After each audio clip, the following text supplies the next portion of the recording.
What is going on, Steelers Nation? Welcome back to another video. As always, please like, comment, and subscribe. Let's try to get to 1,000 by the end of the season. That would be really cool. So thank you all for everybody who has subscribed so far. But let's get into it. Main topic of today, winners and losers of the first two preseason games. I'm going to go over 5 winners, 5 losers who I think. Comment down below as well who you think other winners and losers were.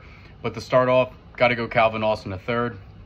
It's nice to finally see him on the field, healthy and ready to go. The punt return that he had the other day was absolutely amazing. Unfortunately, couldn't get past the punter, which would have been for 6. But overall, he's definitely the winner of the return position right now. So he's definitely earned that spot. And as well as getting that touchdown from Mason Rudolph in the first game this season, he's definitely, again, earned that position. I know he's going to be more of a rotation guy with the 4th wide receiver, I would think, on the depth chart anyway. He does have a lot of competition, but if you need somebody to run a 9, he's going to be the guy. Other winners, just going to the other side of the ball, Nick Herbig. I mean, that guy's been balling out. He's so fast off the edge. The tackles can't cover him. They need him. They need to chip him, honestly. But he overall has been very good for the Pittsburgh Steelers so far. He's got 2.5 sacks, a forced fumble. Overall, he's just been a workhorse, and to have a rotation guy with TJ Watt and Alex Highsmith already, I think it's going to be a good recipe there. It's definitely going to be hard for defenses or offensive lines to block that scheme, but I like him so far, and he's played very well. I hope he keeps it going. Absolute steal, by the way, in the 4th round there, but I'll take that. Winner, and I don't like to admit, is Dan Moore Jr. right now. Dan Moore Jr. is definitely winning that left tackle position. He knows that position is up for grabs. Obviously, he played very poor last year. He let up a lot of sacks. He was definitely the biggest weakness on the offensive line. But I think now having to bring in some competition, the Steelers go out and trade up for Broderick Jones. They move up, get him. Obviously, he knew that his job was at stake. So I think that, he's been playing better. So kudos to him, and I hope he keeps moving that way. Obviously, I want to see Broderick Jones get better as well, because obviously I think down the road that is going to be his spot. But I know Broderick could play either right or left tackle, but I know Chooks is definitely going to be the starter for our right tackle. So moving on, again, Mason Rudolph with the I know he's going to be more of the 3rd guy. The Steelers have too much money tied into Mitch Trubisky right now. So I think that is going to be a very difficult thing for him moving forward. I know right now you can have 3 quarterbacks dressed and it doesn't count as a roster guy. So right now I think he's definitely earned a 3rd spot. Tanner Morgan has not played very good for the Steelers when he's had the opportunity to. I do know the competition for Mason Rudolph is definitely not as strong as what Mitch has been going up against, but Mitch has not been playing very well in that backup role. He has had some splashy plays. But overall, I think Mason Rudolph has done very well this preseason. And again, I know it's a competition thing, but he has played pretty good. And to finish it off, Keanu Benton in his first game, he didn't play against the Bills, but in his first game against the Bucs, he had 3 tackles. 2 of them were for a loss. Overall, I think this kid is going to end up earning that position on a defensive line next to Cam Hayward. If not, he's going to be a rotation guy. I know DeMarvin Leal is also in that situation there. You got Travis Adams as well. So the defensive line is definitely going to be our strongest point this year, and a lot of good rotation guys. But again, Keanu Benton is absolutely a great pick for the Steelers. And in his first preseason game, he played very well. So let's get to our losers. Number 1 for me, Kendrick Green. The guy is awful. It's just time. It's time to cut ties with this guy. He is so bad. He had a couple of bad snaps in the first preseason game. Definitely didn't help with Tanner Morgan either.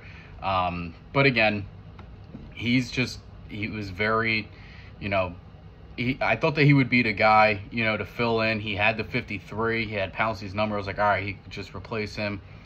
That wasn't the case, and he's not replacing him. And I really think that the Steelers just need to cut ties with the guy. I did like what they were doing, putting him at fullback, trying something like that to keep him on the roster. Obviously, he's a true center or guard, but I just don't think he's worth holding on to. And again, I spoke about it earlier. The 2 other quarterbacks other than Mitch, Mitch and Tanner Morgan, they just haven't played very well, so I'm just going to group them up together as losers so far. Again, Mitch could definitely be a little bit better. 11 for 17, a touchdown, an interception with a QBR of a 72 QBR. So overall, I think he could be better in the position that he's in.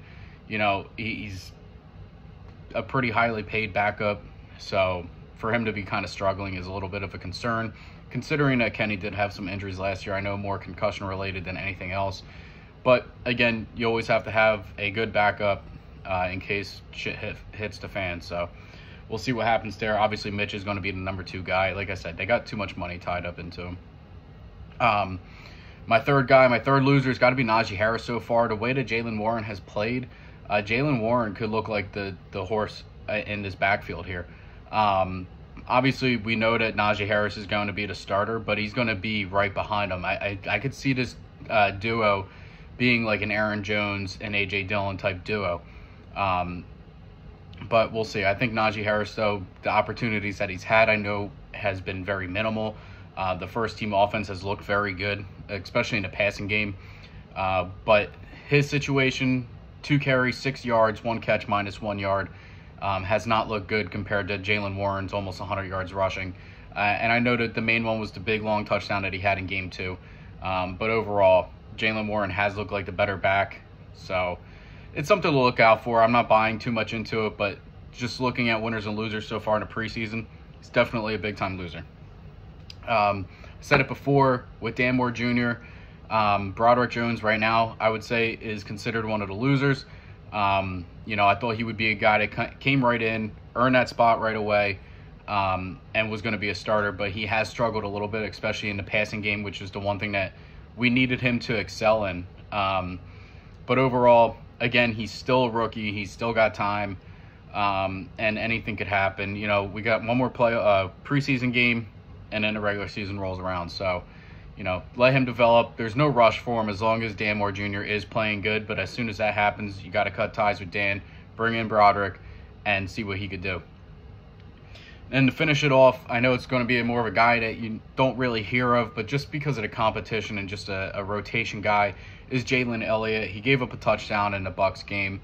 So I don't really know if he's going to make the team. It's a very strong safety room, so he's just a guy that I was looking for to step up a little bit and be more of a rotation guy and have that chance to be on a 53-man roster. But so far he's definitely one of my losers as well, and it's not solely just on that. It's a little bit of a coverage breakdowns and things like that. So I think he could play a little bit better. But those are my 5 winners, my 5 losers. Again, comment down below, like, subscribe, all of the above, and here we go, Steelers.